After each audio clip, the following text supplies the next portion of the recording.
మిత్రులారా, చాలామంది రావటం అనేదే మనం వేణుకు అండగా నిల్చున్న అంశం.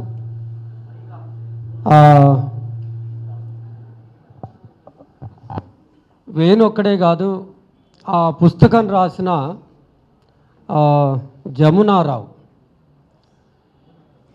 జమునా దాసు ఆయన మీద, ఆయన రచనల మీద చేసిన దాడి, అది 34 సంవత్సరాల వెనుక జరిగిన ఘటన. అది ఇప్పుడు దాన్ని పైకి తీసుకురావడానికి గల కారణం ఏంటంటే, వేణు నిలబడ్డాడు.